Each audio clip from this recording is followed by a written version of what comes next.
आज आपण आलेलो आहोत फलटण कोरेगाव विधानसभा मतदारसंघामध्ये आणि जे शरदचंद्र पवार गटाचे जे कार्यकर्ते आहेत, कट्टर कार्यकर्ते बुवासाहेब हुमरे, आज त्यांची आपण आज थोडक्या स्वरूपात मुलाखत घेणार आहोत. साहेब नमस्कार. नमस्ते. आपला एक छोटासा परिचय द्यावा. माझं नाव बुवासाहेब हुमरे, माझं गाव आहे सुभेदार मल्हारराव होळकर. ज्यांचा जन्म तिथं झाला ते माझं होळमुरुम हे माझं गाव. माझं प्राथमिक शिक्षण त्या ठिकाणी झालं, माध्यमिक शिक्षण साखरवाडीला झालं. त्यानंतरचं माझं इंजिनिअरिंग कराड गव्हर्नमेंट कॉलेजला झालं. आपली राजकारणात जी एंट्री झाली आणि आपल्याला राजकारणाची जी आवड असेल ते कशा स्वरूपात ती सांगा. तसं पाहिलं तर पवारसाहेबांचे आम्ही पहिल्यापासूनचे कार्यकर्ते आहोत.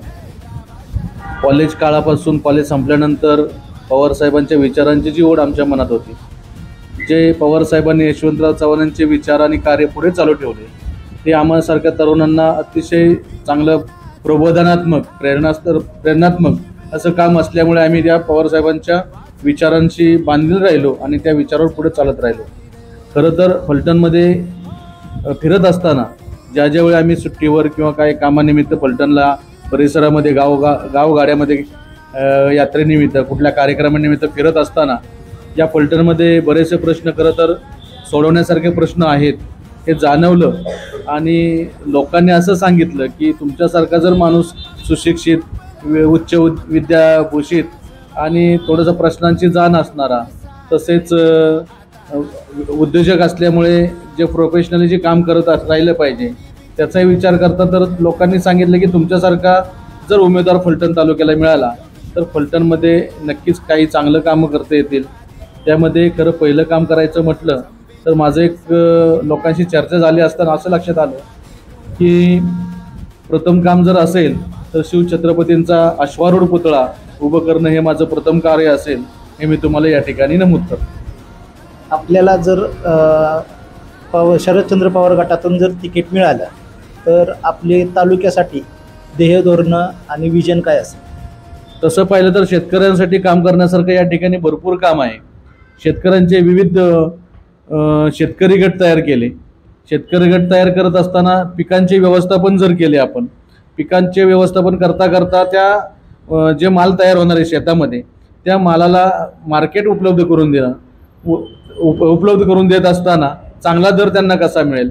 आजची परिस्थिती पाहिली तर दुधाच्या दराची अवस्था वाईट आहे, ऊसाच्या दराची अवस्था आहे, प्रत्येक पिकाची अवस्था तीच आहे. हे करत असताना जुन्या काळामध्ये कसं व्हायचं, शेतकरी हा जोडधंद्यावर अवलंबून असायचा, परंतु जोडधंद्याची अवस्था दूध असेल किंवा इतर काही धंदे सध्या त्या प्रमाणात शेतीपूरक व्यवसाय असे काही मोठ्या प्रमाणात दिसत नाहीत. त्याच्यामध्ये अजून एक महत्त्वाचं कारण म्हणजे आजचा जो तरुण आहे हा स्वतःच्या प्रगतीसाठी किंवा नोकरीनिमित्त तो बाहेरगावी जातोय. बाहेरगावी तरुण गेल्यामुळे बरेचशा ठिकाणी तालुक्यामध्ये शेती उजाड होत चालली. खरं तर देशामध्ये 80% शेतीप्रधान देश आहे. खरं तर प्रत्येक योजना ही शेतकरी केंद्रित मानून आपल्याला काम करावं लागेल. शेतकरी केंद्रित मानून जर शेतकरी एक बेसिक विषय पकडून शेतकऱ्यांच्या प्रगतीसाठी काम केलं तर इथून स्थलांतरित होणारा हा जो युवक आहे तो बाहेरगावी स्थलांतर न करता या ठिकाणीच तो काम करेल. शेतीमध्ये सुधारणा होतील आणि सुधारणा होत असताना त्या कुटुंबाची प्रगती होऊ शकते. आणि त्यामुळे मला असं वाटतं की पहिल्यांदा शेतीवर खूप काम करावं लागेल. त्यानंतर तरुणांना या ठिकाणी स्वयंरोजगारासाठी चालना दिली पाहिजे. चालना देत असताना MIDCचा आता कमिन्ससारख्या कंपनी या ठिकाणी आलेल्या आहेत. अजूनही त्या ठिकाणी मोठ्या कंपन्यांची येण्याची शक्यता आहे. त्याला जर आपण साथ दिली, त्या लोकांना जर हाक दिली तर त्या मोठ्या मोठ्या कंपनी या ठिकाणी येतील आणि त्या कंपन्यांसाठी लागणारा जो कच्चा माल असेल, हे छोटे छोटे वर्कशॉप असतील. एक असं माझ्या डोक्यात आहे की एक उद्योजकांचं क्लस्टर त्या ठिकाणी डेव्हलप केलं तर युवकांना त्या ठिकाणी चांगली संधी मिळेल. आणि चांगली संधी मिळेल तर तो जो स्थलांतरित होणारा युवक आहे तो स्थलांतरित न होता या ठिकाणी तो काम पाहिजे. तसेच पाहिलं तर महिलांसाठी बचत गटांची संकल्पना माननीय संसदरत्न खासदार सौ सुप्रियाताईंनी या ठिकाणी महाराष्ट्रामध्ये खूप मोठी चळवळ केली. पण ती चळवळ या त्या फलटणमध्ये अशी मजबूतीनं दिसत नाही. ते जर मजबूत करायचं असेल तर गावोगावी एका गावात 10-10, 20-20 बचत गट महिलांचे तयार केले आणि त्या बचत गट करत असताना त्यांना अर्थपुरवठा केला. अर्थपुरवठा यासाठी की त्यांना स्वयंरोजगारासाठी संधी दिली, कौशल्य विकासाचे सारखे कार्यक्रम या ठिकाणी राबवले, गावोगावी राबवले, तर त्याचा महिलांना त्याचा नक्की फायदा होईल आणि महिला सशक्त होतील, त्यांचं सबलीकरण होईल. आणि हे करत असताना जे विद्यार्थिनी असतील त्या विद्यार्थिनीचा सध्या विचार केला तर त्यांना त्या ठिकाणी मार्गदर्शन करणं गरजेचं आहे, सुरक्षेचा धडा गरजेचं आहे. तालुक्यामध्ये तुम्हाला सांगायचं म्हटलं तर सहकार चळवळ ही सध्या संपत चाललेली आहे. सहकार चळवळ मी तुम्हाला सांगतो, शेजारच्या कारखान्यामध्ये एखाद्या शेतकऱ्याला ऊसाचं बेन कारखान्यातर्फे मिळतं, खतं मिळतात आणि कर्ज पुरवठा होतो, परंतु तो या तालुक्यामध्ये दिसत नाही. आपल्याला जे काम करायचं आहे, मी पहिल्यापासून माझं तेच मत आहे की आपल्याला शेतकरी हा सेंटर पॉईंट पकडून आपण शेतकऱ्यांची प्रगती कशी होईल ह्यासाठी आपल्याला काम केलं पाहिजे, तरच आपल्या तालुक्याची, तरुणांची आणि सगळ्या मतदारांची नक्कीच आपल्याला प्रगती होईल असं वाटतंय.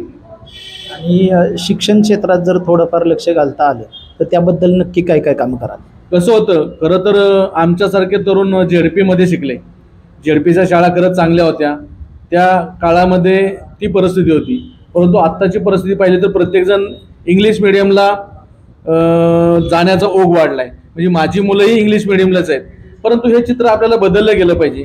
माझं तर असं मत आहे की जशी इंग्लिश मिडियम प्रायव्हेट शाळा चांगल्या झाल्या आहेत, तशा सरकारच्या ज्या झेडपीच्या शाळा आहेत त्याच्यामध्येही इंग्लिश शिकवलं, मराठी बरोबर इंग्लिश शिकवलं, आणि तो जो दर्जा जर आपल्या ह्याला खाजगी शाळामध्ये आहे तोच दर्जा जर आपण ह्या जिल्हा परिषद शाळामध्ये ठेवला तर मला असं वाटतं जिल्हा परिषदला लागलेली गळती थांबवता येईल आणि त्या ठिकाणी त्यांना चांगलं शिक्षण मिळेल.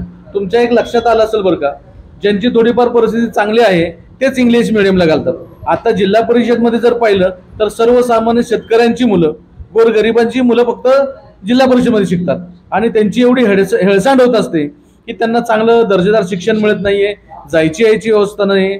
आणि त्याच्यामध्ये दुसरं केंद्र सरकारचं एक धोरण त्याच्यामध्ये तुम्ही पाहिलं तर ज्या कमी पटसंख्या आहे त्या शाळा बंद करण्याचा निर्णय चाललेला आहे. याचा एक मोठा खरं तर विचार करावा लागेल, कारण जिल्हा परिषदमध्ये जी मुलं आहेत ती गोरगरिबांची आहेत आणि जर ह्या शाळा बंद झाल्या तर शाळाबाह्य मुलांचं प्रमाण वाढेल आणि देशामध्ये नक्कीच शिक्षणाचा स्तर पण कमी असल्यामुळे तुम्हाला खालावल आणि शाळाबाह्य मुलं वाढल्यामुळं अशिक्षितांचं प्रमाण वाढेल. कारण जी मुलं शाळेत शिकत नाही ती मोलमजुरी करत बसणार, त्यांना शिक्षण नसल्यामुळे त्यांची नंतरची पिढी सुद्धा गरीबच राहणे, गरीबाचा आकडा मोठा होत चाललाय.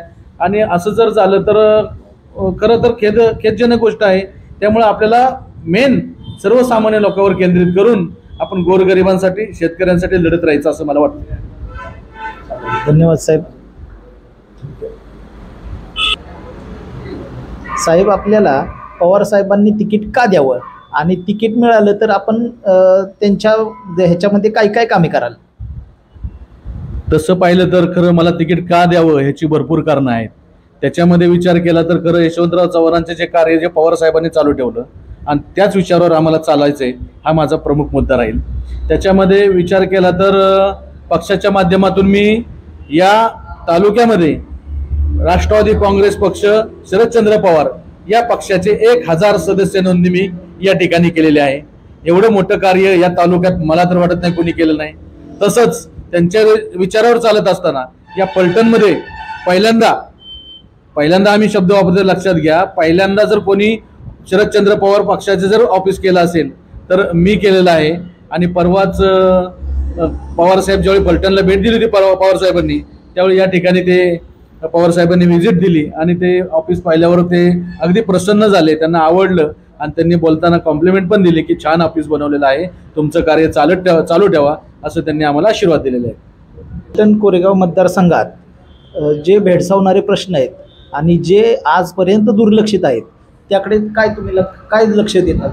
एक लक्षात घ्या, फलटण तालुक्याचा दौरा करत असताना, लोकांना भेटत असताना असे बरेचसे प्रश्न खरं तर लक्षात आले.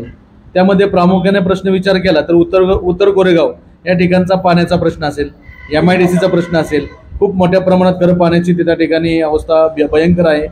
अजून एक दुसरा विषय महत्त्वाचा म्हटलं तर तालुक्यामध्ये किंवा मतदारसंघाचा विचार केला तर या ठिकाणी लोकांना शुद्ध पाणी पुरवठा पिण्यासाठी नाहीये हे तुमच्या लक्षात आलं असेल. आणि खरं तर तो मोठा प्रश्न आहे की शुद्ध पाणी पुरवठा प्रत्येक नागरिकाला करावा असं मला वाटतं. हे करत असताना नाईक बोमवाडीला जी MIDC होणार होती त्याचंही पुढे अजून काही झालेलं नाही आहे.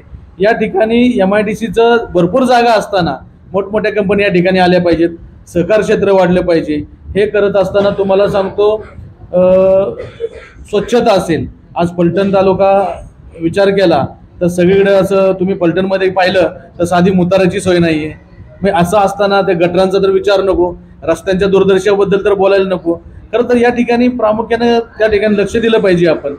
आणि मी जर समजा लोकांनी मला संधी दिली तर ह्या रस्त्यांचे प्रश्न असतील, स्वच्छतेचे प्रश्न असतील, थोडं महत्त्वाचा अजून एक मुद्दा आरोग्याचा प्रश्न. आरोग्याची सुविधा या ठिकाणी नाही आहे. आजही फलटणकर शेजारच्या तालुक्यावर आरोग्यासाठी अवलंबून आहे. गावोगावी असणारे सरकारी दवाखाने आहेत, त्यांची अवस्था अतिशय भयंकर आहे, बिकट आहे. त्या ठिकाणी डॉक्टर नसतात, डॉक्टर असतील तर औषधं नसतात, औषधं नसतील तर इमारत मोडकळीस आली. खरं तर ही अवस्था अशी नाही झाली पाहिजे. खरं या ठिकाणी आणि या ठिकाणी तुम्हाला अजून एक लक्षात घ्या, जे काही गरीब लोक आहेत तेच सरकारी दवाखान्यात जातात. म्हणजे असं वाटतं कधी कधी हे सरकार काही गरिबासाठी काम करत नाहीये का, किंवा इथला प्रतिनिधी गरिबांसाठी काम करत नाही का. म्हणजे हे जर सरकारचा विचार करावा लागेल आपल्याला तर सरकारचं कुचकामी ठरतंय का, इथला आमदार कुचकामी ठरतंय. नक्की यावर लक्ष दिलं पाहिजे का, का लोकप्रतिनिधी कमी पडतायत, किंवा का इथले कार्यकर्ते कमी पडतायत का, की ह्याच्यावर लक्ष दिलं पाहिजे. खरं तर म्हणजे आरोग्यावर असेल, शिक्षणावर असेल, या ठिकाणी खरं लक्ष देण्याची गरज आहे.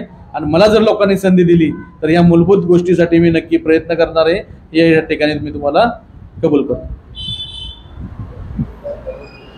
आज या ठिकाणी आपल्याला बुवासाहेब हुमरे यांनी जे त्यांचे प्रतिक्रिया दिली त्याबद्दल त्यांचे धन्यवाद, आभारी आहे.